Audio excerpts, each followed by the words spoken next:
Yesu moninga malamwe. Atika moto. Ce sont des cris de joie, des cris de joie, des cris de joie, des cris de joie pour le nom de notre Dieu. Merci.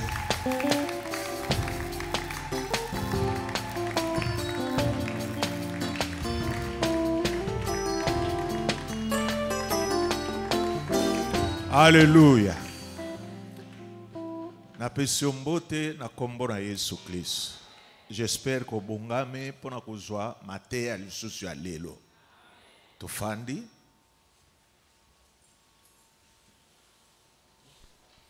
Mateya oyo naza kopesa sur la Pentecôte eza mateya moko ya motuya makasi. Eza enseignement oyo batu bateya kate. Alors que yangonde enseignement de base pona biso ba oyo toza komi benga ba pentecôtiste. O comprendre église pentecôtiste de la victoire. Et ce que le yeba place oyo uta. Lingoma ebotamaki nde mokolo ya Pentecôte. Donc lingi koloba mutu nyonso oyo alingi ko vivre malamu na kati na lingomba, il faut comprendre Pentecôte ce que ezalaki eloko nini. Si nous ne connaissons absolument rien, tokobana kozala na kati na église, tozosala makambo, mais église eza susu église te, puisque tozali kokamba yango na bomoto. Eloko nyonso soko lingo tambusa yango penza malamu, il faut tambusa yango ndeni ndengi makambo ebandaki. Il faut yekola ndenge ni makambo ebandaki, yope okoti na kati na likambo yango ndoko tambola malamu. Nalakisaki bino lobi deja, namonisaki bino ke Yesu Kristo avant kufa abana yekote abayekoli na ye sur quelque chose concernant le Saint-Esprit. Po bayekoli babanaka kokamba ko comprendre makambo na Yesu Kristo wana na lolenge ya bomoto. Alors Jésus-Christ amoni penza ke soki akotika bango ba continuer na bomoto makambo yotambola malamu te. C'est ainsi que ayebisaki bango basani bazela nini mokolo oyo molimo mosantu akokitela bango nde bakoma ba témoin na Jérusalem, na Judée, pe na mokili mobimba. Donc elingi koloba mutu na mayele na ya bomoto akoyi kosala musala ya Nzambe te. Mutu pona tambola lolengo oyo Nzambe alingi, il faut alatisama neloko mususu ewuti pa Nzambe yango mutu ko permettre ye atambola penza mala. Donc il a commencé par kolakisa bango déjà bazela mokolo nini mokolo molimo mosantu okitela bango ale nde babandi makambo te. Lelo bozomona mangomba ezali ebele, mais lelo bozomona nguya eza ko se manifester na mangomba mzo yosambela na mandalala. Omona ba pasteur wana bazosala ka ba délivrance ba makambo minene ezosalama ba miracle ezosalama. Cependant ba mususu ba tonga banda kwa minene mena kati wana eloko moko te zali ezozanga quelque chose oyo esengeli na yope balakisa yo. Lingomba ebanaki mokolo nini ndesika sikwe bandi ko palangana mokili mobimba. Soki lelo bozomona lingomba ezali lisusu na nguya te, elingo bani lingomba ya lelo ezangi eloko ya motuya o esengeli ememisa sango malamu musika. Amen. Nalina betela bino lisolo komona ndenge nini église primitive. Tozo benga ngo primitive elingo ba nini église ali bandeli. Ndenge nini babana yiko travailler. Totala nanu biso pe bato atango yo soki pe toko travailler lokola bango. Na église primitive basalaka on dirait basalaka na inspecteur o bazo tala ndenge ni bato bazo tambola na molimo musantu. Omona soki bamoni bato bazo teya bakoluka ba poser bango ba question. Est-ce que bino bosibo yamba molimo musantu banda mokolo yo bondimela okaba mususu oh tebi kutu te soki molimo musantu yango azalaka.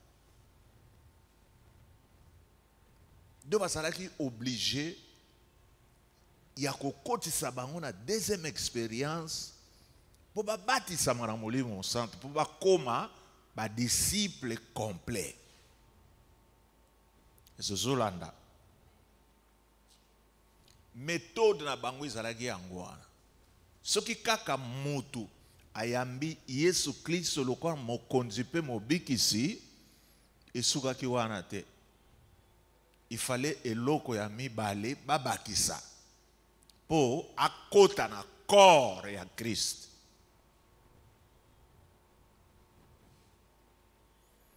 Alors yango wana biso na bino tokotala ndeni babana kosala. Po biso pe na tango na biso tosala ndenge bango babana kosala.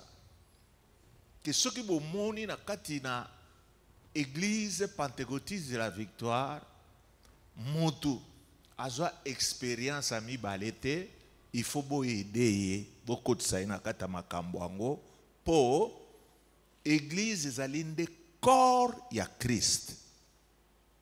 Bobi corps, hein? Corps ezali na biteni ebele. Netu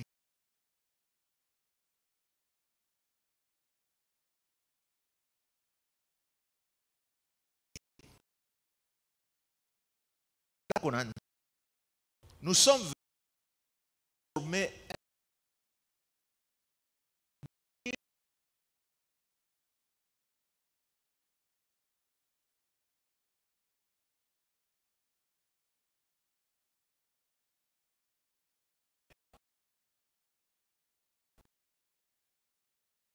bamisu bazalia, bamatoyi bazalia, bazolo bazalia.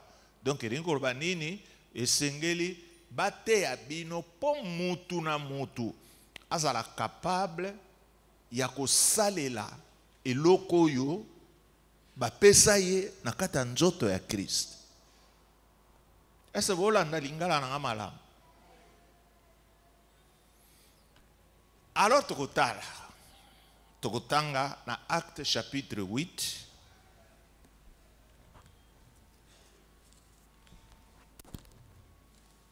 Acte 8, tokotanga bongo banana verset 14, tima na verset 24.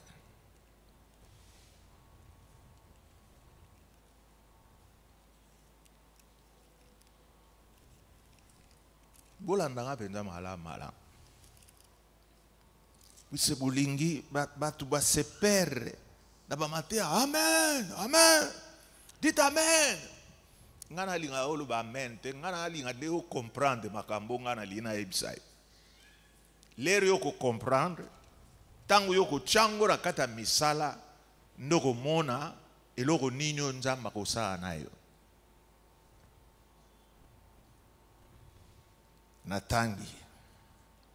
Les apôtres qui étaient à Jérusalem, ayant appris que la Samarie avait reçu la parole de Dieu, y envoyèrent Pierre et Jean. Ceux-ci, arrivés chez les Samaritains,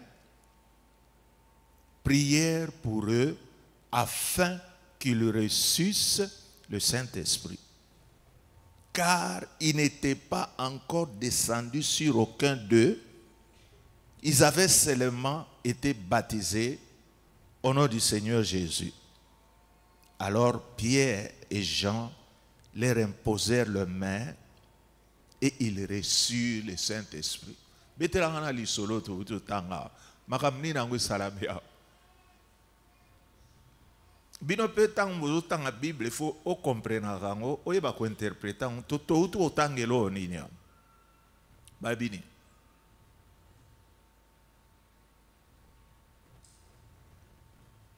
Nana koloba. Bino nyonso vous ne comprenez absolument rien de ce qu'on vient de lire. Betelanga li solo yango. De quoi est-ce qu'il est question?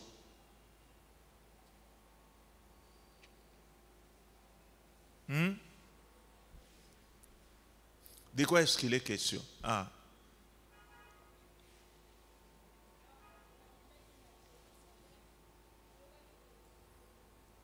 Moi, nani, micro ya liwana.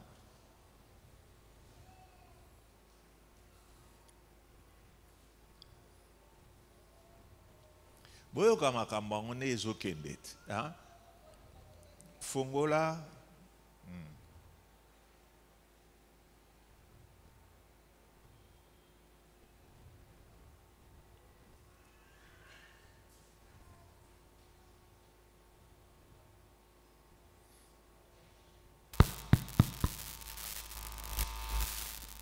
Bapotre bakendaki na Jérusalem, bayokaki kuna ke na Samarie batu wana bazimba nguya Molimo Santo. Obani olobela biso makambo susu. Tanga na Bible no penza malamu. Bakene Jérusalem te. Bapotre bazalaki na Jérusalem. Bazalaki na Jérusalem. Basaline. Bayokaki ke na Samarie. Batu wana bazwi nguya Molimo Santo. Te, bazwi nguya Molimo Santo te. Bazwi Molimo Santo. Tika, pesa moninga ne micro. Omoni sika siko bobani ko lamuka. Ale kasi tombola nani Musapi, pesa frère wana. Il faut tanga la Bible comprendre. Merci papa pour la parole. Bisika to uti kotanga wana ezali ba apôtre bayoka ke bazote ya sango malamu na Samarie. Donc ringo bani bato samaritain basani bayambi bayoki ke bazote ya sur Jésus. Non bazote ya bazote ya bayambi sikasukoyo après bantoma o bazalaki na Jérusalem basali nini bakei kuna te batindi batu mibale bato yango nani Pierre na Jean po basani po bakende kobondela pona bango bayamba Molimo Santo. Justement. Donc linkolo nini koyamba Yesu Kristo na kobatisa mape na Molimo Santo, ce sont deux choses différentes. Donc soko moni na église oyo ngai na salaka nani oyo alobana na minoko na sikate otomboli musapi na yo to bondeli pona yo. Nous sommes en train ya kolanda ndenge église babanaka kokamba yango na église primitive. C'était ça. Et c'est volandi. Na yo mutu obatisama na Molimo Santo yeba valeur na yo. Koza no eloko moko pamba te ke tobakiseli yo nde likambo moko ya mutuya oyo moko esengeli oconsidérant. C'est-à-dire parler en langue komona kangoka neti jemoko roko to shikara ozosalaka na yo kandenge wana ndeko nanga. Quand tu parles en langue elingi koloba ne ndima ke okoti na corps ya okoti na nzoto ya okozala nani okozala liboko okozala lokolo donc elingi koloba nini église ekolinga emona na misu na yo, église ekoluka etambola na église ekoluka esimba na etc etc. Donc yo moko koti kuna ndima ke yo pe ozana likabo oyo kosalela. C'est puisque toi tu ne crois pas ozon ndimate po ozako mimona ka ndenge wana soko sali mwa likambo yokayo ngana mona wana zanga. Non. Kota n'exercice ya ba don spirituel pour nini po oza déjà na kata corde okotaka na corde wana mukolo nini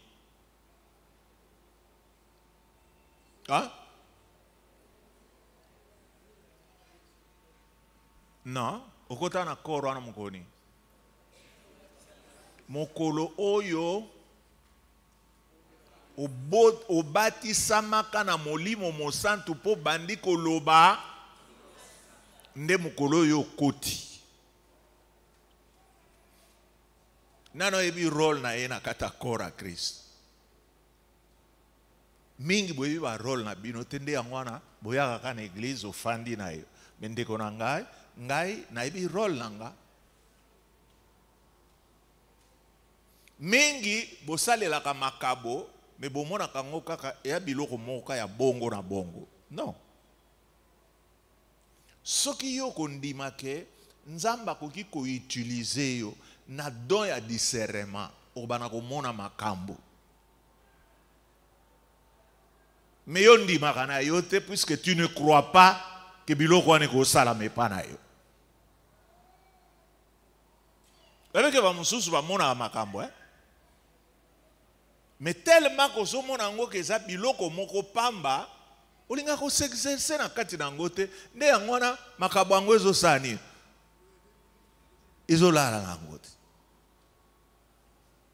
Ese bolandi makambo banayi ko sala mana na l'église primitive ba banayi ka kolanda neti ndenge bandeko babimaki samedi pona kote ya sango malamu ba osane bato wana lere bakoya na église baluka basaba oni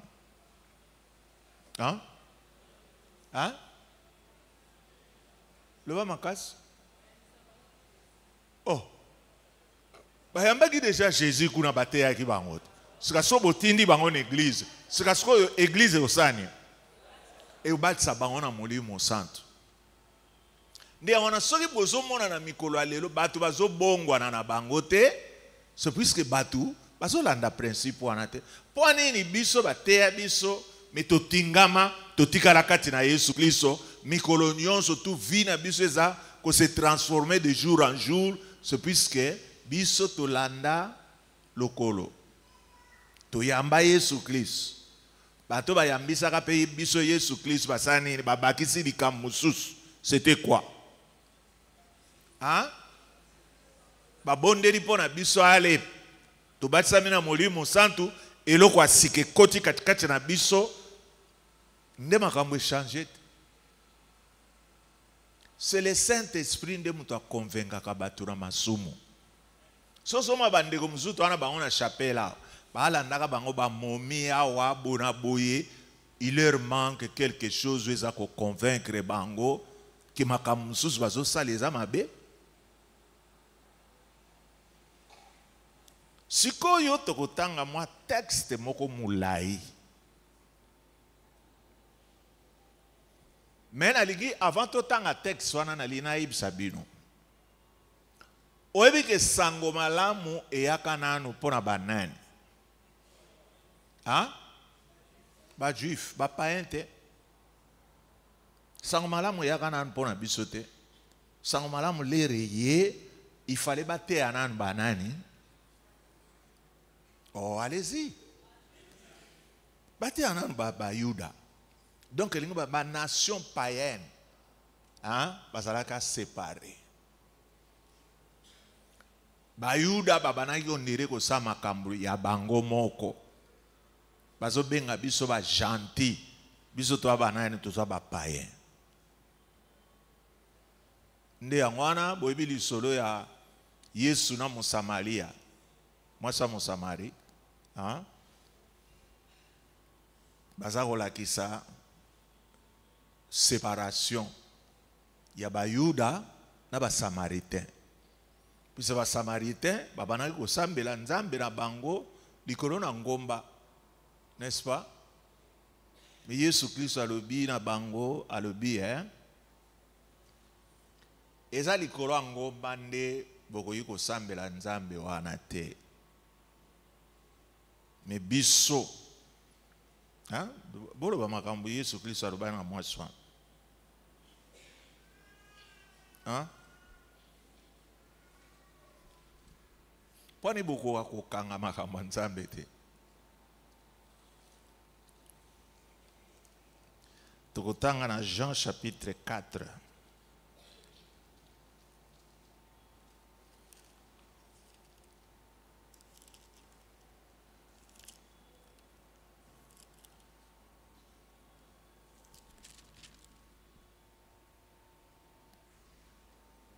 L'heure est venue où les vrais adorateurs adoreront le Père en... Est-ce que vous comprenez? Alors, ndengwana po atika komona ke nzambe na bango wanazali nzambe. Comment toi qui es juif me demandes-tu à boire? Ozomona bango na bayuda babana ko yokana te. Moi si pesanga mai na mela. Yoza muyuda te. Na peso mai pwani. Pwani bayuda bazalaka batu bana na nzambe. Mesa so ndenge nini makambo nzambe elongwe na bayuda ekolanda biso banani ba païen.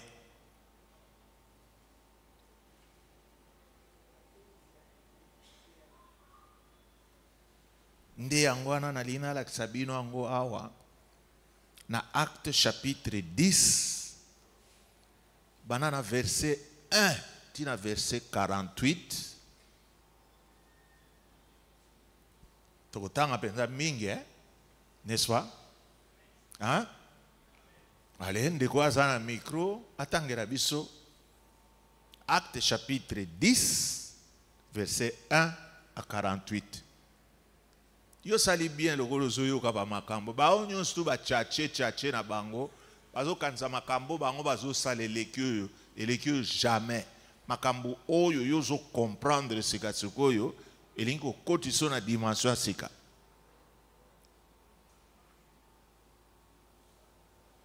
Micro tanga.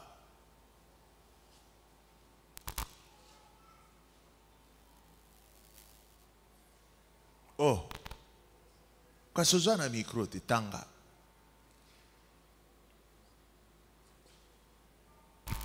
Je lis au nom de Jésus-Christ. Il y avait à César un homme nommé... À Césarée. Il y avait à Césarée un homme nommé Corneille, centenier dans la Corinthe dite italienne. Cet homme était pieux et craignait Dieu. Avec toute sa maison, il faisait beaucoup de monde au peuple et priait Dieu continuellement. Vers la 9e heure du jour, il vit clairement dans une vision un ange de Dieu qui entra chez lui et lui dit: Corneille, les regards fixés sur lui. Et tanga de façon que tant yozo tanga batunyo suva au comprendre le pays histoire pour ça la lecture na ko tangela batu. Ce sont deux choses différentes. Il répondit: Qu'est-ce, Seigneur? Et l'ange lui dit: Tes prières et tes aumônes sont montées devant Dieu. Il s'en est souvenu. Envoie maintenant des hommes à Jopé et fais venir Simon, surnommé Pierre. Il est logé chez un certain Simon, coréen, dont la maison est près de la mer. Dès que l'ange qui lui avait parlé fit partie, Corneille appela deux de ses serviteurs et un soldat pied d'entre ceux qui étaient attachés à sa personne. Et après les avoir tous rencontrés, il les envoyait à Joppé. Le lendemain, comme ils étaient en route, qui s'approchaient de la ville, Pierre montant sur les toits vers la 6e heure pour prier. Il eut faim, il voulut manger pendant qu'on lui préparait à manger. Il tomba en extase. Il vit les ciels. Ko tomber en extase lingo lobani. Hein? Hein? Ko tomber en extase lingo lobani ni azo mona vision. Hein? Wana zo prier, ba mon Nzambe amonisi vision. Continue.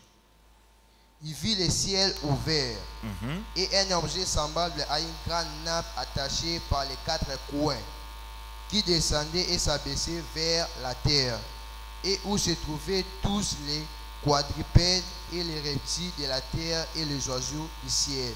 Et une voix lui dit, lève-toi, Pierre, tuez et mangez.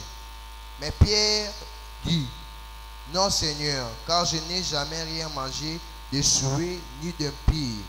Et pour la seconde fois, la voix se fit encore attendre à lui. Ce que Dieu a déclaré, pire, ne les regardez pas comme souhait.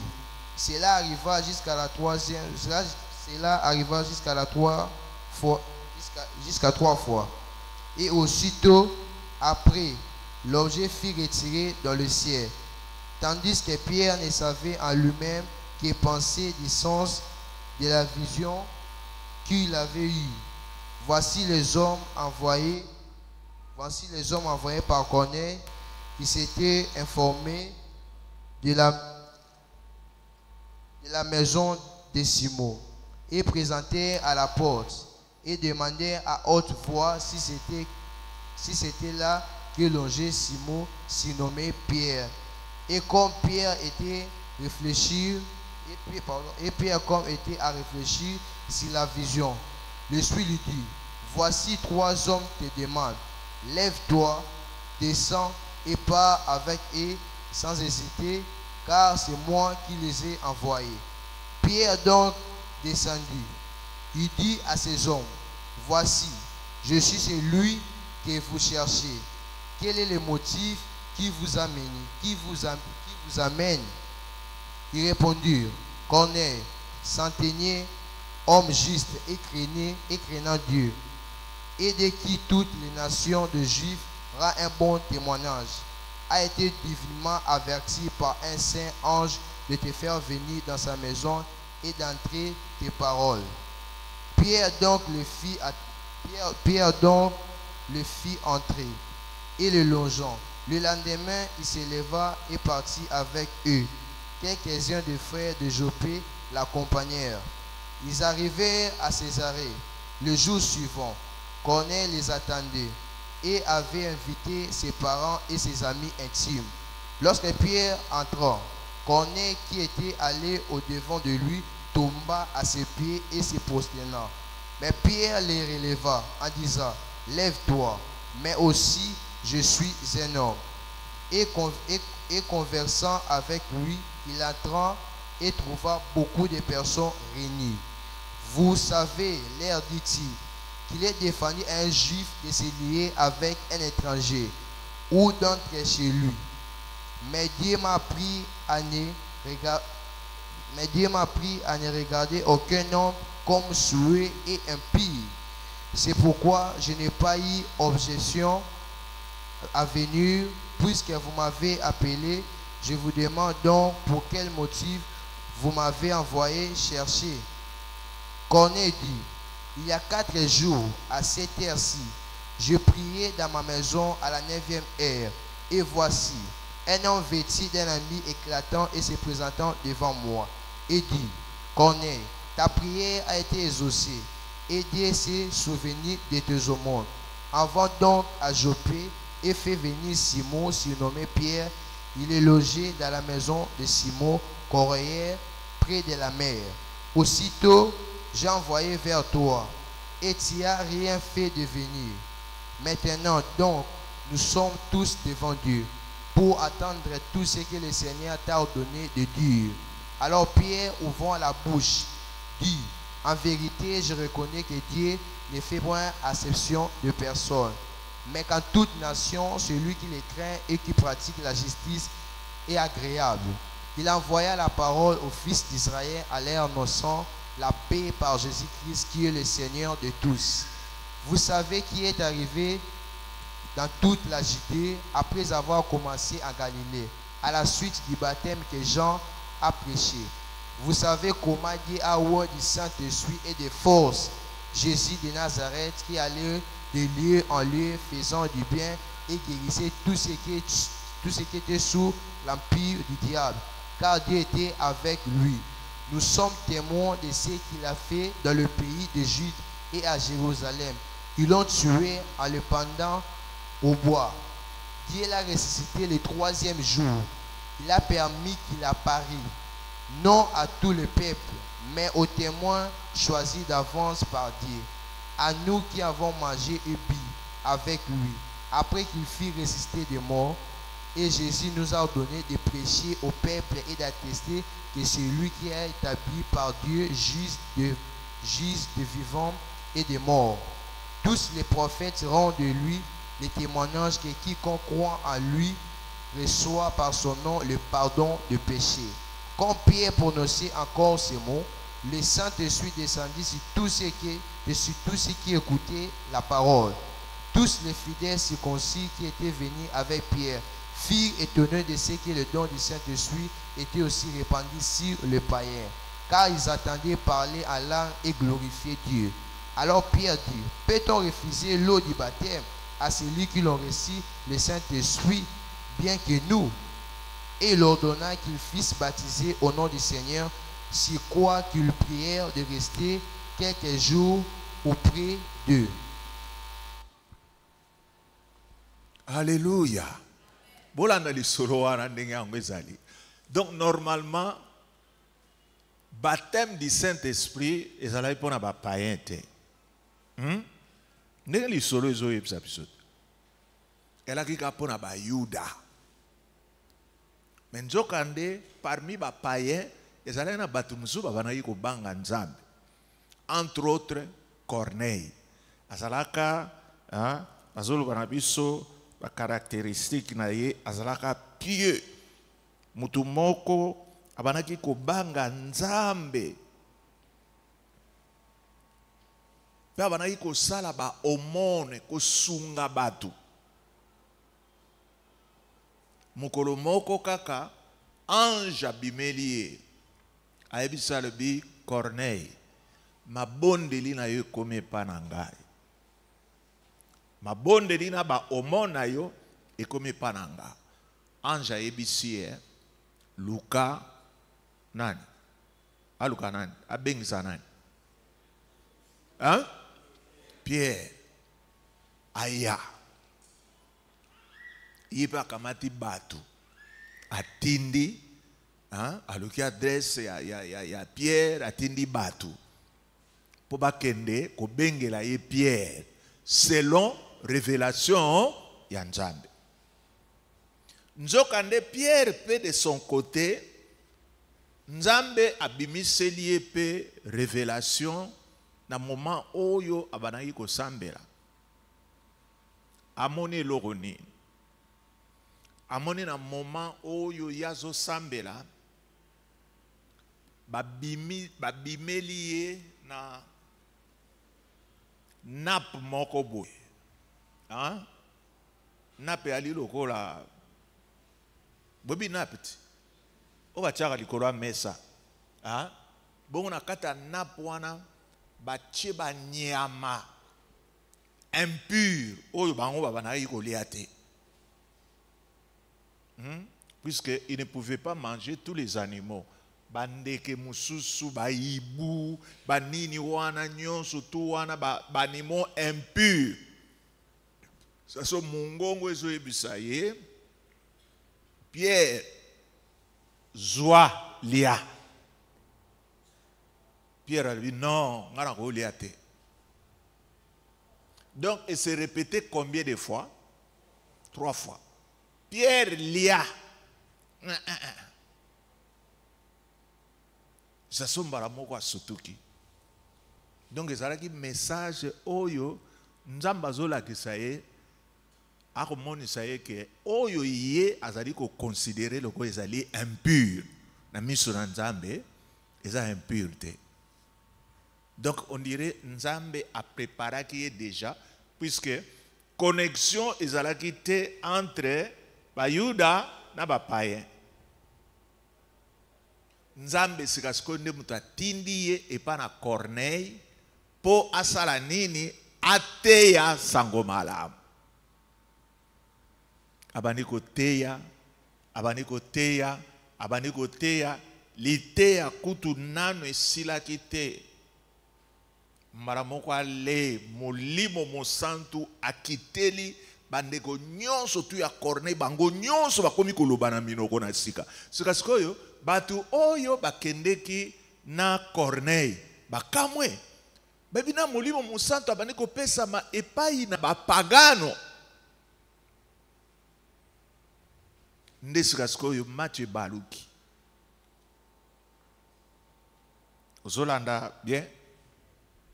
Dans le parler en langue, zali kambo ya sikate. Zali kambo kala. E bandaka na Bayuda. Simanango ekoti na biso ba païen. Tokomi ko bonde la na minoko na sika. Tozo kota dans le corps de Christ. Po to sala musala na Nzambe. Siko diable pe atika la kasimate. Abani ko chamwa ba division parmi le peuple de Dieu. Parmi nous, il y a un pasteur qui parler en langue. Alors c'est ce qui a fait que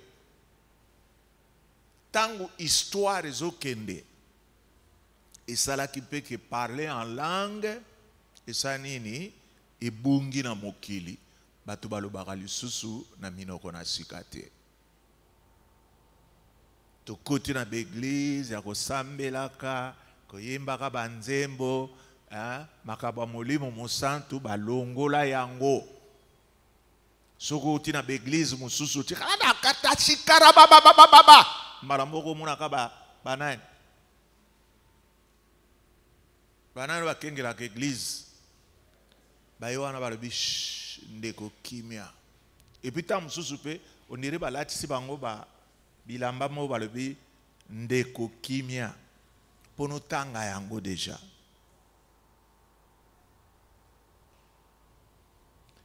Il a fallu maintenant attendre na 1906. Des groupes moko d'étudiants bazalaki na États-Unis. Nde sikasiko na betude na bango. Babanaki ko miloba totanan bilembo oyo ezalaki na tango na kala. Pourquoi ça ko se manifester na tango na biso ya sikoyo te? Bakoteli yango mabondeli. C'était un 31 décembre. Mbaramo molimo mosantu a visité bango. Ndesika sikoyo oye komona mouvement wana epalangani mokili mobimba. Babani kotonga pe l'église ndesika sikoyo parler en langue ekomi. Na mboka na biso République démocratique du Congo, la première fois au Bateaka, les messages pentecôtistes, ils allaient en 1915. Les Pentecôtes étaient na Congo. Et banagi na Katanga. Na kamamboka moba bengi na Mwanza. Nde sika oyo. Message pentecôtiste bandaki. Nde baniko mata. Et mati kota Kasai, et mati na Est, et qui na Nord, ti awe pana biso na Ouest, donc il y a Kinshasa, ba Congo na Bandundu, et koti na moi retard. Et kotaki à partir de l'année 1960 et quelques. Pendant ce temps, la religion mi baleka mtezalaki, nini? Catholique, n'a pas protestant ici. Amen. Nde sika sikoyo na koyebisa bino kaka na periode toza na nani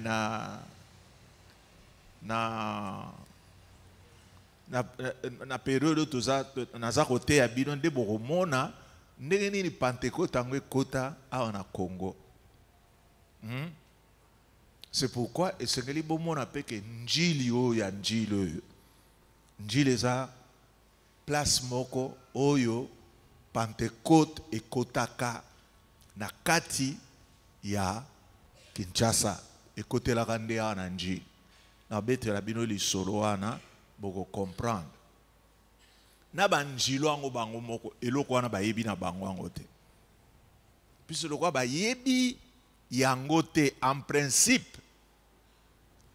Nde koto ya njili nde sengelaki batongata monument moko pona ko célébrer batu oyo bakotisaka Pentecôte na niveau oyo ya Kinshasa. Amen. Mais awa nazana nkoyebisa bino makambo oyo batu na tangu na kala babana kosala. Nalakisi bino ke bayekoli babanaka neti ko surveiller makambo.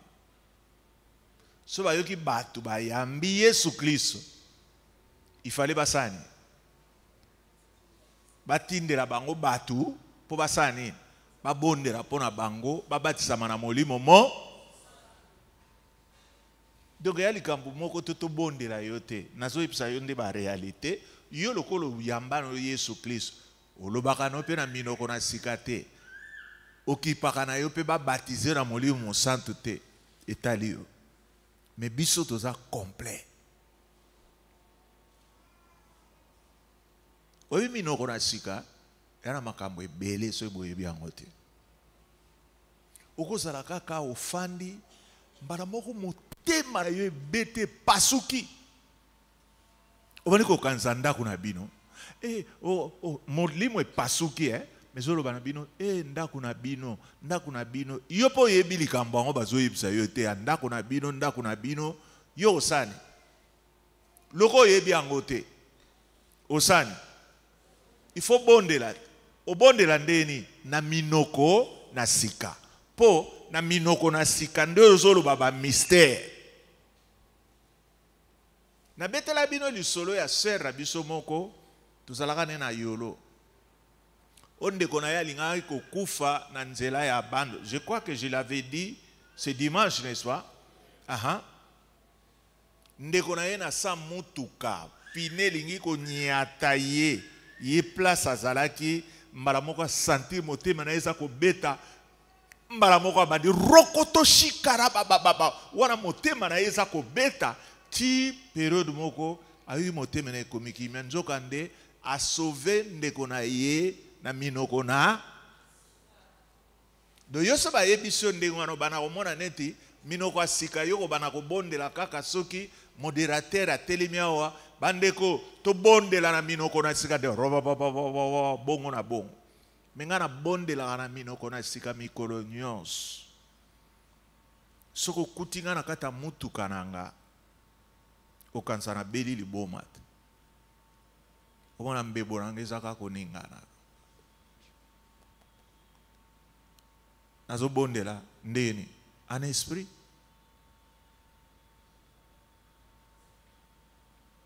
Bondelaka mingi en langue. Na lebite ke o bondela na maloba na yote, me bondela mingi en langue. Langue wana nde mutu ko sala ke ezo lié pe biso. Oko sala ka ofandi kuna na ndako na bino oyikaka na motema na yo bondela pona frère Mashima.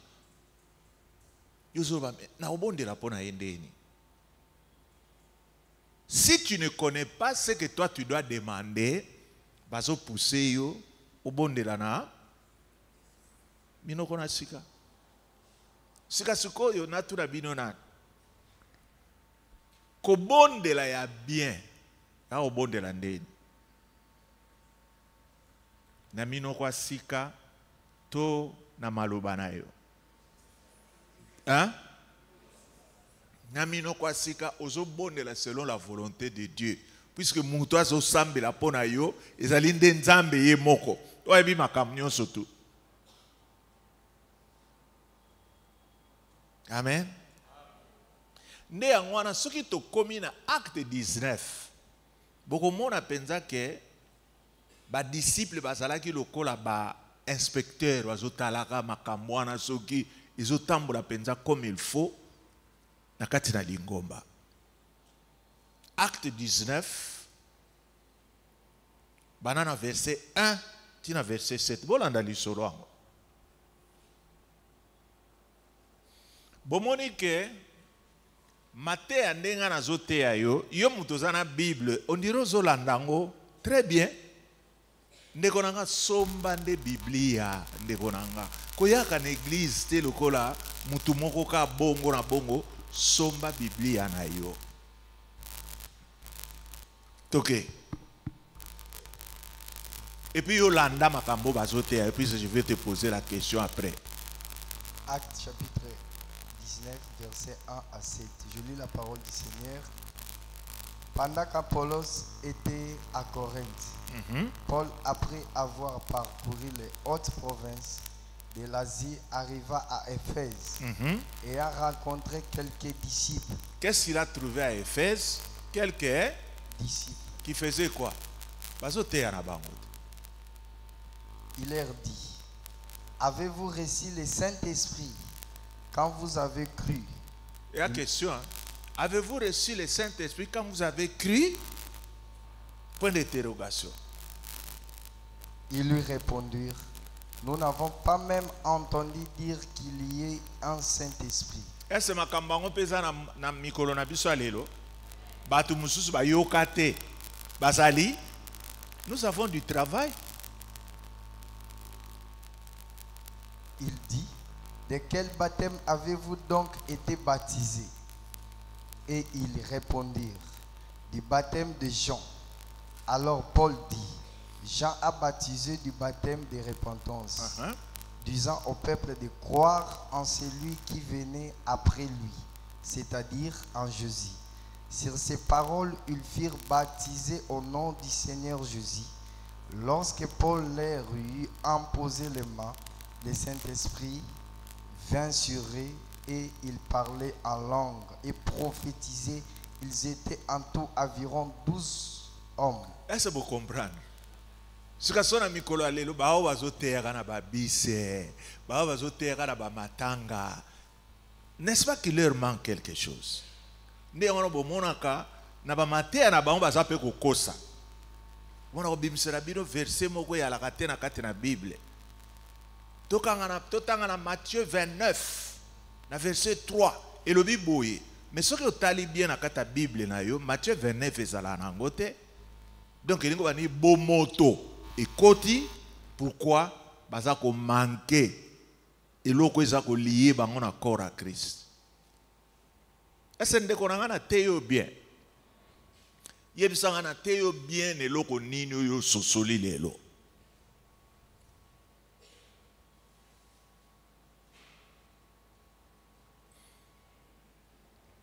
Ce que le bien l'autre, c'est que je comprends ma kambo ngana lobité. Yebisanga eloko yo na fungoli yo nango misu lelo ezelo nini. O yo penza o comprendre le bien nzamba pambo l'apôtre penza eloko yo na comprendre ngo penza bien. Oui. Poussez là le micro.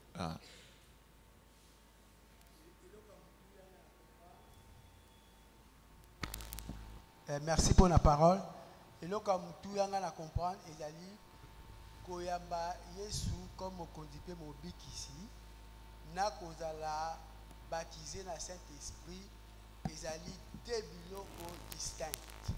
Alors, parce que Koyamba Yesu comme on conduit mon bic ici, mais tant que là, nous, on dit baptême à Saint-Esprit, dans le code ici, d'accord à Christ. Très bien. Vous comprenez ce que c'est? Ouais. Est-ce qu'on comprend le résumé? Donc, corps à Christ, hein? Si vous continuez à corps à Christ, qu'est-ce qu'il va faire? Et là, on est au salama pour nous. Vous commencez. Hein? Vous commis nani na corps à Christ. Vous commis membre. Hein? Donc, aux ana likabo, au yoko bana ko salela. Comment les frères abisope, tant aïe sabiso likambo monaki vendredi. Donc, il y a un ba utiliser qui est le cola membre, hein, à moni makambo. Donc, il y a une prière à vendredi, selon le Saint-Esprit à l'obélier, et la prière m'a négligée. Allez, tombola musapina yo. Puis on a fait ça séminaire, le roi bande comme sous-souté, hein? Zotuna, amen, dites amen. Bufandika boye, ngana zolo belabino, maramoko, bozo comprendre, hein? Ndenge Jésus-Christ alobaki, enseignez-leur. Tant nous avons enseigné ce que on va dire que comprendre mon livre, mon centre comme il faut, n'est-ce pas? Voilà. Shalom Église. Ok. Zamba Pambola Papa, vraiment, na enseignement, c'est vraiment profond. Na Kumisara Nzambe, pour la koya nanga nesika, c'est vraiment une grande bénédiction pour moi. Na koki kobomba jamais ba bien fait Nzambe. Zambaza awa. Alléluia. Ok. Je bénifie, disons, je glorifie Dieu. Pour la marraine nanga maman Esther, moi na Kati na chapelle de victoire, c'est par elle que moi j'ai reçu le baptême du Saint-Esprit. En étant moi n'a pas naïe, hein, étant que filleule, n'a pas enseignement toyo kamate à libala, car na Kati église awa, toyo ko kutana ya yakape asambela. Elle m'a demandé, elle m'a posé la question, est-ce que tu parles en langue? N'a pas d'air au Sambela. Je voyais parler la langue à l'église, mais moi-même je parle même pas langue. Alors c'est grâce à maman Esther, le jour où on va dire maman la joie. Je bénis vraiment les seigneurs. Papa Mathé a vraiment écoute à maman Esther, que Dieu le bénisse dans l'automne papa. Elle a fait ça. Elle a fait ce que vous avez fait. Elle a prié pour moi avec maman la joie. Et ce jour-là que j'ai reçu le baptême du Saint-Esprit. Et je continue à glorifier Dieu pour ça. Que Dieu bénisse l'église, que Dieu bénisse papa, ministère Onzamba Pambolango, à Pambola pe maman Esther Pembele. Est-ce que vous comprenez? Oui, viens parler. Lundi sabaninga no ba mona makambo ngana zoloba, lokwa bilo moko pamba. Shalom église. Bon, papa, premièrement, il a posé une question. La question est libosoza, kolanisa mamate à lobby. Le lengue te bisotomoni Yesu Christo, le lengue a insisté na ba disciple bozi la jusqu'à ce que la venue du Saint-Esprit. Et après ça, tout le monde a même Paul, ba disciple ba Pierre bazo ko insister sur ça. Et na lingina tout na la moto yo abengami mo Christo. Oyo azono baptême du Saint-Esprit. La question est-ce que tu es chrétien ou tu es chrétien? Azan est mon Christ, mais il n'est pas dans le corps de Christ. Hein? C'est-à-dire les cabo mon côté au salama na katinaye pour les cabo ane salama. Il faut kota na baptême du Saint-Esprit. N'est ce magasin ya makabo et fungwane panayo pour nous saler la yamo. Amen. Encore une fois, na lingina ça sous forme de témoignage, avoir des expériences personnelles pour l'angamoko, à les jours où na zoaka baptême du Saint-Esprit 4 na Ouessika, je crois les jours où on a batouazala qui belé ba mona comment il y a eu manifestation et salamaki. Et à ce niveau, on a bandé ko église na bandé ko lobana minorola sikate. Maintenant on a eu baptême du Saint-Esprit. Et na komi kolobana minokona sika. Et à ce niveau, je me suis senti qu'il y a des dons spirituels qui katinanga on a bandé koyebate et komi opérationnel. En tout cas, merci beaucoup Papa Tika Nzambe à Pambola encore d'abord. Soyez bénis. Hein? Papa. Oui. Pour nous appeler à moi grâce, nazana kisangani en 2012. Aba église ndenga koluka. Na c'est pas quoi, tant que la l'église c'est pas quoi parce que pasteur mutra ba koti kambala mo papa Kinshasa osala bando de famille osala makambo ya molimo olingi osalela yango te ça m'a fait mal nayaka mpe na-explikaka yo obikota befermisima nde nakotaka naya makambo ya molimo wa makasi ya monanga kaka na vision ndenge olingi osalela yango te osala bando de famille fo ozonga na 2011. Gloire à Dieu. Omoni bato ebele bolingaka nde nzambe a révélé bino nde sika sikoyo comprendre que oui nani eloko na nzambe non awa nga na yebisoka simplement osala nini ondima et que okokota en action obana kosalela yango neti ko prophétiser. Vous savez que c'est les dons les plus faciles, mais ça se va prophétiser à te poignet bakanzaza makanisi na bango, alors que c'est Dieu qui donne les idées pour yo o articuler yango o lobelango batu. Amen. Oui maman. Amen amen. Nalingi na pambola na nzambe na ngula sala biso de tozana papa. Bate ya o papa te ya biso ezaka nango pasi te. Ezaka facile. Yo ndima kaka tshana misalo komona ndenge nini ezalaka. Papa te akabiso ndenge nini tokoki komema bato mosusu nange opesa expérience moko ntango tozalaki na confinement nalandaka mateya nga naza mwana ndako awa sikoyo papa azopelaka biso ndeko ozolala kuna na suka la fanda bien kolalela kiti na nga toya kobukela ngango omoni kaka mateya oyo papa te ilelo ate yango sikoyo na internet tolanda yango nde toanda kolanda wana tozalaka na bandako sikoyo eloko moko ekaptivaka ngai na makambo wana alobi normalement ntango biso toyambisaka bato yesu tokoki kotikaka bango bongo te bakende il faut tobaptiser bango du Saint-Esprit eza le seul moyen oyo bakovanda na corps du Christ libela donc nde bazoloba ke Paul yemo azoloba je crois na 1 Corinthiens 12-13 balobango ke biso toza ba o toza baptisé po tozala na un même corps nde likambo wana tellement ekotaka nga makasi tobandi évangélisation tobanda na biso koya évangélisation ya bopito wana kaka na confinement sikoyo ngai na banda kotambolaka na pensé na ngai naye koteya mutu moko azoteka ne na kabine tozalaki na sermifi ntango toteyi azalaki mutu asebeko toteyi andimeli yesu nga nayebisi sermifi ndenge aza na moyen totiki bongo eza te ifo toyambisa ye molimo mosantu yesu koyebisinga mama ester ndenge aza libanda boye moyen tosala yango eza te ndenge esalaka bato ebele bonka moto ayambika yesu sika sikoyo tolekisa esusu na makambo ya koloba na miro ndeko na nga sala yango ayebisi nga na biso yo ozobanga nini to wana molimo mosantu wana nguya yo tikaka toloba na ye akoyokela biso nayebisi ndenge eza boye ifo baptisé du Saint-Esprit. Au ce que tu sens ni libanda bonga bi koko kanga cabine andimi. Expérience bon nzambe kotaka komona. Oko kanga cabine, oh ça va. Okangisa cabine wana. So ya ba 11h to 10h. To ya na ependa biso wana église ka ndezo zaka na ona batu te wana. To vandisa ekuna.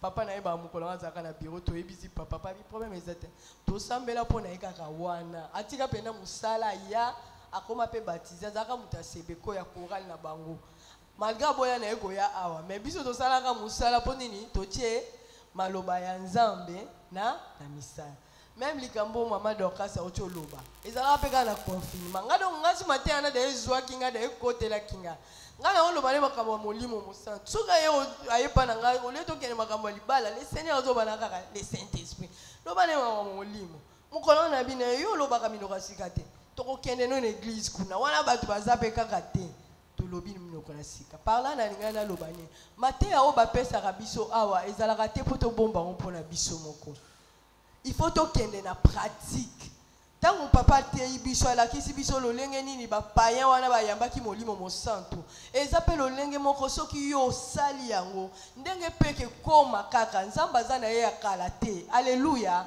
azalaka na activité ti lelo soki ndenge bazoteya biso totiaka na misala tokomona yango nani napesa so expérience moko nakuta na église bapesi biso topesa fermissement ntango topesa fermissement bayebisi biso na leçon 7 il faut batuba batiba za la baptiser du Saint-Esprit.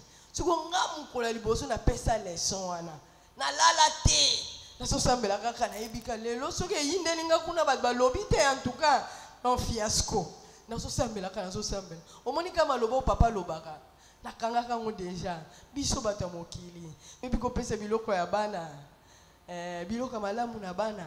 Bongo tata na biso na ngape na kanga kama maloba wana. Na yape mukolo wana pe kaka. Na yeba ezalaka kuna. Na yebe na biloko leçon 7 baptême du Saint-Esprit. Batebele pe bazala wana ba baptisate. Kana maloba wana na biso bata mokili. Biso bazolamla baptisé pour na baba njo lo ba minoko singa makamo pe salako esalaka. Na moni papa bobo zale kuna ye ko tanga renfort. Balobi minoko sika. Donc nazo encourager église mater o eza mater ya pratique. Tango la misala ko mona nzamba ko salela yo. Encore deux personnes, aussi dit ça. Oui, venez. Venez, au sotérimigast. Shalom libota nzambe. Papa merci. Vraiment makambo papa lobi eza solo. Eza vraiment na l'église ebele ba eviti na ya baptême ya Saint-Esprit. Apôtre alobi voir même na basala nzambe. Naza témoignage moko na Angola. Isika naza ko sambela. Frère wana azai koloba langue autaka petit chassa. So to prier ya zoloba langue ape na zoloba langue. Mais zaki na ba misusu baza koloba langue te. Jour moko nga nazala kite na yoki pasteur wana pasteur amnene. Azai bise yo fo tika minoko na yo wana. Baba, faut tika ngo. Je me suis toqué pour ça comme serviteur sikawan. Aïe, c'est ma véro. Tant ma porte David a lobby que yé makamala baba ayo kango sudi. Nga ebisi na ebisi frère. Nga vraiment so ya bi mama baba ayo kango sudi. Wa bina ya lungwe na nga a. Ba ke ba ebisi. Abinga nga bi papa. Est-ce que y a bien important ça parler la langue? Pasteur, afin de te partager de moi que et que tomber à Kinshasa donc abima aye ko luka papa moko po a bonde la pona comme le quoi moi ani quoi a senga nga adresse na pesa ke mais jour nga ya ki azoka portraité moi sne aye bana ki na passer kakenza ake pas passer kakenza et passer kakenza sera on peut papa ya Angola boyaka seri moko na passer kakenza ayaki kuna abonde la pona bon pas passer kakenza pas fona bena makambo ya Saint-Esprit ayaki na formation moko sur le Saint-Esprit na ebiso nde ba pasteur ba yamba molimo mo centre ndenge ba bambama natali pasteur ndenga bambami na ebisika nzambe merci pour te yonde au répondre donc siko papa na mimoni pe atona ba erreur rebelle tote ya kasango malamu to yambisaka bato ba Yesu partout mais baptême ya Saint-Esprit totika bango ndenge wana et na ko comprendre que c'est pour cela qu'on dit na biso to vie chrétienne o ke liboso te po molimo mo santu kati na biso yenda zo convaincre biso ke to saba ensemble pe yenda zo convaincre biso ke na masumu foto tika yango tozo yambisaka bato Yesu tozo baptiser bango na molimo mo santu te vraiment tozaki na ba mama Esther n'est donc été à l'hôpital. Je me suis salaki yango na mi fille. Vraiment il faut biso tozote ya sango malamu. Vraiment na ba biso ya te ya sango malamu ba biso ba yebisaka Yesu te ate ya te. Donc sans Saint-Esprit toko sa elo mokote. Yango vraiment papa merci pour pesi biso makasi et si quand tozote ya sango malamu tant to yebisa batu Yesu photo bon de la peine na bango ba zo baptême ya Saint-Esprit.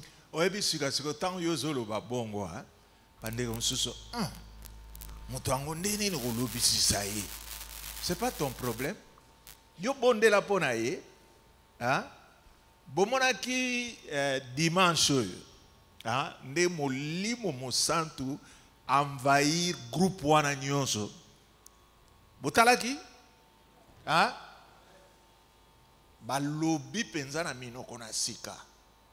Mais le problème est ali ba pasteur wana bayeba ko utiliser bango bandima penza ke tango babana ko manifester ba dona bango bandima kango peke nzambe azoloba na kati na assemblée na bango. Oui maman. Shalom Église. Je bénis le Seigneur pour un bon enseignement parce que c'est très capital. Alors, moi j'ai plutôt une question. Partant de mon expérience personnelle, mais aussi des expériences de certaines personnes au Nayoka. Alors, il arrive que certaines personnes ayamba nae Yesu comme Seigneur et Sauveur. Mais quand on parlait en langue, malgré le fait qu'on prie, il y a certaines personnes qui n'arrivent pas à parler en langue. Alors moi, j'aimerais savoir, à ce niveau-là, c'est un problème de foi, c'est un problème d'incrédulité ou quoi? Non, et c'est un problème d'intellect. Donc, intelligence na yo. Ils ont tinda yo se poser la question. Monoko nanga moko.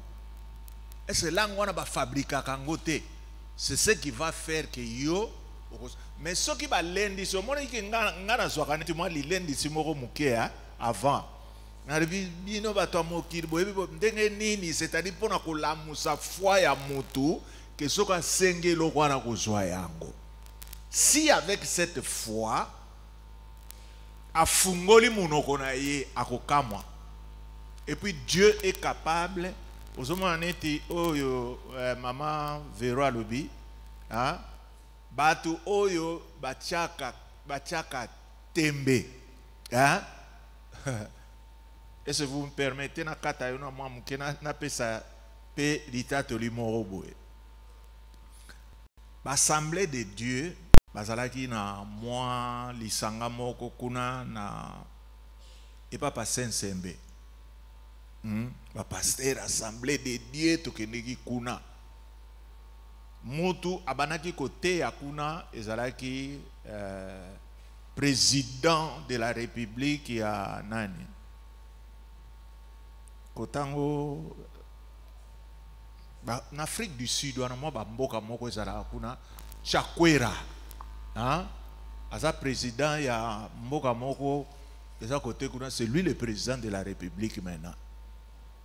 Abanaki côté sur le Saint-Esprit. À la fin, alobi ba oyo nyonso na balobi minoko na sika te ba lekana. Ndi place na banayi, ndi place nga moko na kamwa que même na KDC ango église pentecôtiste ba passer mingi baloba na bango na minoko na sika te. Ba mususu kana tembe. Hein? Yo soko ye na tembe, yo nde ba ko bamba yo penza na se. Yo ko comprendre. Ba sali so ba banana lere oko silisa na munoko na yo wana ya sika. Ozo susu ko comprendre te. Makambo ekomelinga ndeni ndesika siko yo ozana fois ondimi penza ke ba oyo nyonso ba telemela minoko na sika. Baza ko pesa retard na vie chrétienne. J'ai une deuxième question.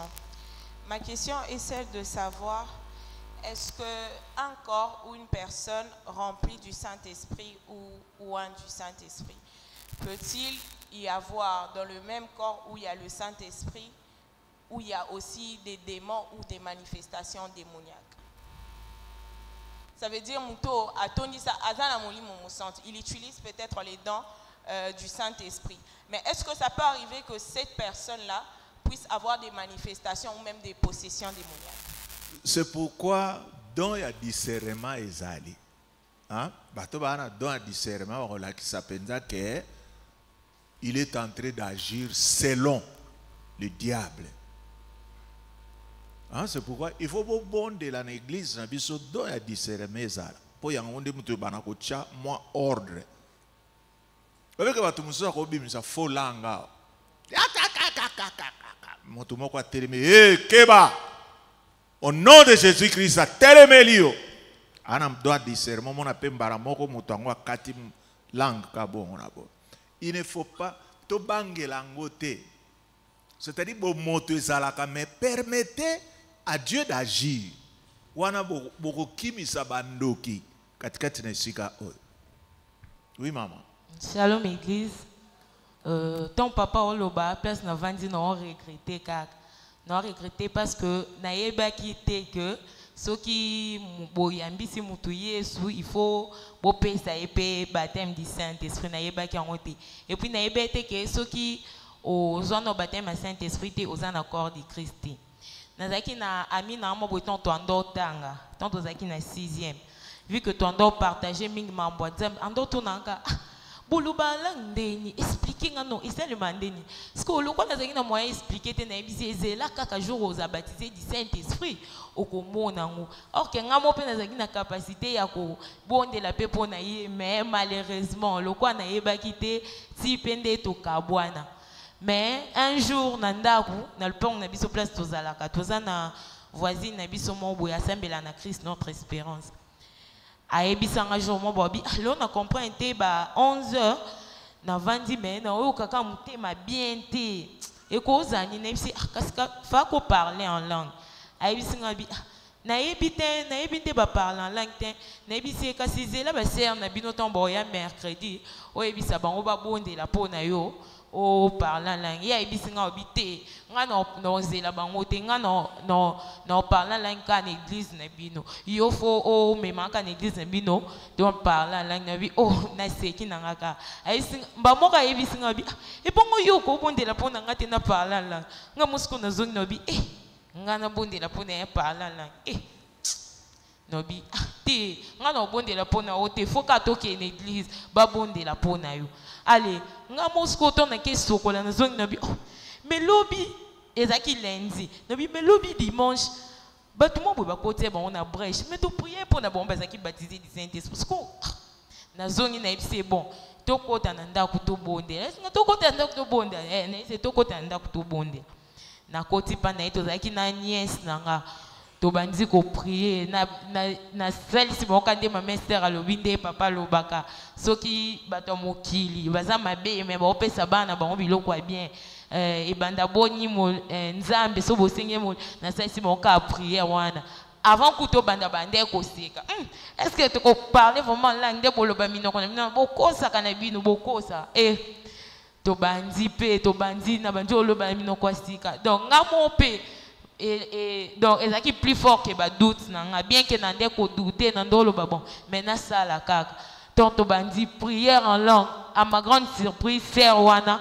wa sambela na Christ notre espérance a kouei andi ko parler la langue azo parler la langue azo pas ce qu'on a fongoli misu na hôtel et kata te azo loba kaka nièce na nga na azo loba na okata e kata te allez na yo tia tokata akiti bala moko tant fongoli misu na tuni oyoki ndeni obi na comprendre te lo mo bweka donc na comprendre te na bi oza baptisé du Saint-Esprit ba moko aibisinga to bondela pe kasi kaka ba moko to bondela to continuer d'être fait to continuer qui prière yango merci vraiment papa pour l'enseignement pe ya lelo. C'est-à-dire tu es là. Shalom Église. Bon, moi j'ai deux questions. Déjà la prédication elle est très pointue. Ça m'édifie encore et encore. Mais plutôt moi j'ai deux questions de fond. La première question elle est la suivante. Marc chapitre 16. Jésus-Christ envoie ses disciples comme pour dire allez et prêchez partout. Celui qui croira et qui se fera baptiser, celui qui sera sauvé. Alors, Jésus-Christ parle de quel baptême? Cela veut dire que c'est quel baptême qui conduit au salut? Est-ce le baptême d'eau ou le baptême de l'esprit? Ici, on parle du baptême d'eau. C'est pourquoi je vais dire ça. Puisque, question analyse. Donc, ils ne sont pas encore sauvés. Moi, question analyse. Mais nalina lo babouye, bino ba oyo bozalia, bozana facilité à se faire baptiser. Manifestez-vous pas baptiser bino. Hein? Mais il y a d'autres, selon le milieu, le fandi, baptême comme la bango difficile. Ça peut passer, mais salut na bango ba bungisi yango te, puisque le salut demeure na kati ya acte à recevoir Jésus-Christ comme Seigneur et Sauveur. Donc ça ne veut pas dire que oya lobaka na minoko na sikate à kota lola te. Mais il n'est pas dans le corps du Christ pour akoka kozala membre oyo azo salela badon spirituel. Merci. Ça c'était la première question. Et la seconde, elle est celle de savoir. Lorsque tu le parler en langue, Kolandisama Acte chapitre 2, quand ils ont reçu l'Esprit, c'est le fait, il y a la rabababababa, ou soit encore, c'est le fait, il y a peut-être autre chose, ou bien tu comprendras, parce que Kolandisama Acte chapitre 2, la Bible dit que ces jours-là, il y avait des gens de toutes les nations qui étaient étonnés du fait que ceux qui parlaient en langue, ils entendaient chacun Bango être répété Kuna. C'est ce qui s'est passé. Oui. Ce qui s'est passé. Est-ce que ceux qui ont reçu l'Esprit en premier, parce que ils parlaient en d'autres langues? Ils parlaient ce qui peut mungala Vous savez pourquoi? C'est puisque le Seigneur a lingaki kokotisa évangélisation. Alors comme ils étaient réunis, ma nation ébellée, il fallait que baptême du Saint-Esprit wana batuba lobaka na minoko oyo existaka. Et puis je peux vous dire aussi que et c'est pas ça qu'appelle na tango na biso alelo. On a bondeli pona mutu abandi ko lobaki chinois. Chinois oh c'est rwana solo ba munoko na biso na tomoko ya kitoko bona boy. Ça arrive. Hein? Mais na grande partie na biso même batexo to uti kotanga et il parlait en langue ce basuki sikande ngwana elingo banini ezalaki ba glossololi hein ba langue oyo mutu azali ko comprendre nde bazolo bana biso que celui qui parle en langue ne parle pas aux hommes, à Dieu. Voilà. Bien. Shalom Église. Shalom Papa. Papa, moi je suis dans l'économie et j'ai une question. Papa, à chaque fois que je parle la langue, mais je ne comprends pas kolobango vraiment na kanisa lokwane tizalaka ba réflexion na ngamoko nde na lingina loba. Mais na comprenate bon, et cause la ba parole mo onzamba tindelinga to oyo ba réflexion na ngamoko. Le parler en langue, hein? Ce qui est comme accompagné dans l'interprétation, et comme une prophétie. Comment est-ce qu'on interprète? Pendant que mutu moko asa koloba, maloba babani ko kotse na matoi, obani ko interpréter makambo yo ndeko wana ya zoloba. Peut-être qu'on est en train de te préparer dans manifestation, il y a don et interprétation. Amen. Le problème qui est là, na éviter ce qui pensa Nicodème bobeta kango pensa na katina liboka. Vous avez tout le temps, il y a ko bonde de façon que makabo molimo mon santo a prophétie banakobima. Mais je pense que d'ailleurs so kembi na yote. Yoko banakozala ko yaka na ba culte na biso boy. Vous savez ce que j'avais interdit. Bana ekodima bana ome mabango awa. Hein? Bapé sarabango ba matéa. Toi aussi tu étais parmi eux, non? Hein? Ngana taliban ngonga mais ces enfants comprennent makamnyo stunga na lobi. Nabi olie bakot sarabango kuna bakot sabango na kati ya grande assemblée. Ponga soki na zotea bausani. Basi bakoli na bango. Mais wana mutu abanango kukamba bango amoni yango penza ondire soki iro nini. Alongwa na ye na chapelle po ngana kotisaka bandeko wana bayaka awa balandaka mateya ngabiwa. Kende na yo mutu aza kokamba ezali ndenga so na lobi bana na baya awa ngande mokonzi na bango. Je pense que bino ba o bokoli na comprendre de sikasiko que vous avez compris quelque chose aujourd'hui o bobangaka ezani ko bondela po batu babongola mitema tanga na benga bango, hein? Je suis sûr de moi-même na biboya na sa mitema balobi oh ba mususu boza ko mituna na bongo ne papa zo benga nde ona bon so ibalobi te obeke ba mususu bo cancela ama kaniswana, hein? Membara moko ta unaanza ko avancer na rukuto bani ko bondela to yoki kaka pa e bani ko zwa on dirait ala na contamination ce qui muto za pembene na yo abatisa mina molimo santu secteur wana mobimba bino nyonso be koti makambo simbi. Amen. Est-ce que vous avez été bénis?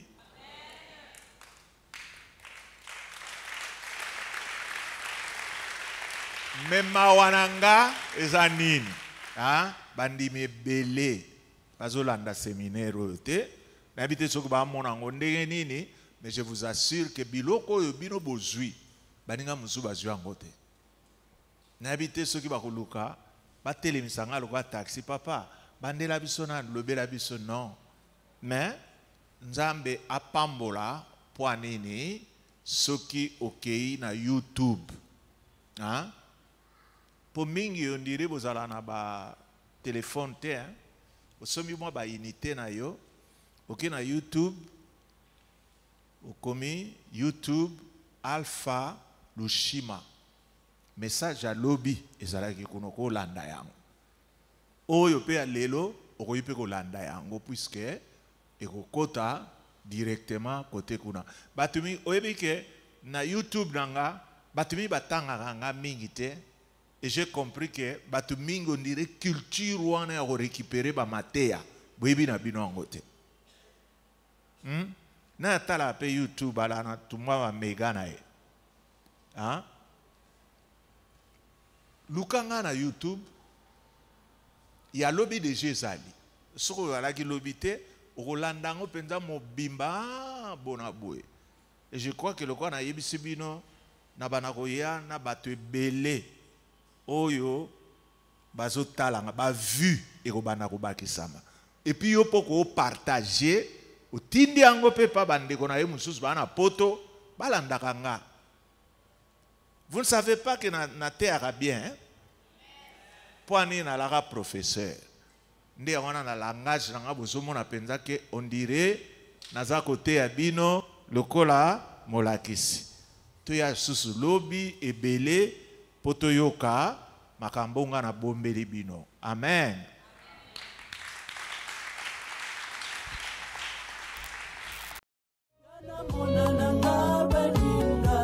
Moninga lokola Yesu azala kate. Ngana monananga baninga.